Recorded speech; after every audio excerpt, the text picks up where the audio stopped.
زمارونو یو بل ته معافي کول، دیو بل تقصیرات معاف کول، دیو بل غلطیاں معاف کول. او زمارونو چې دا صفت کلم من کې راغې دا یاد لرئ دا صفت د الله هم دی، د الله په صفت کې غفار غفور راغلی دی. نو چې کم سړی هغه د الله بندگان معاف کوي بیا الله دا معاف کوي. امام زاهبی تاریخ اسلام کې د یو عالم واقع ذکر کړی دا، امام مسعود ابن عمر الحمدانی رحمت اللہ تعالی علیہ. امام مسعود ابن عمر الحمدانی دا صفت وی دا دیر معافی کو ان کے انسانو چاہ سے بے تنازعہ رالا جگڑا ورالا خامخا انسانان دی وطن کی علاقہ کی وسیگی نو دا خلق سرا لاندے باندے رازی او تریخوال رازی خامخا دا خوار کور کی مرازی پا علاقہ وطن کی مرازی لاغا سر بچے دا چاکل جگڑا رالا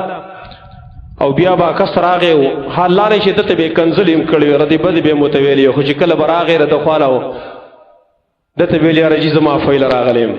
نو که تاسو خیری سوچ رچانه معافی غواړي کنه نو هغه مخکړی خبره دوهراوي دادی کړي دا زه ته دی کړي دته به چې کله مخې ته کېناس مسعود ابن عمر الحمدانی تا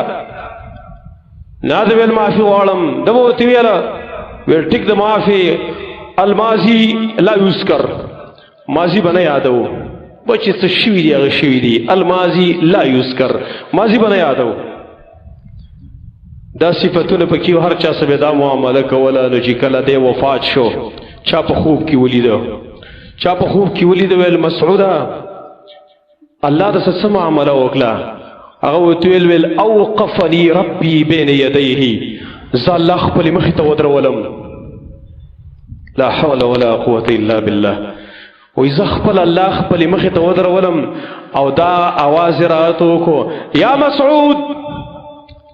الماضی لا یذکر مسعود ماضی بنا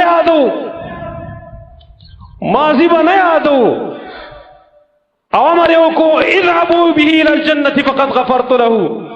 دے جنت پوزی ما معاف کړی دی.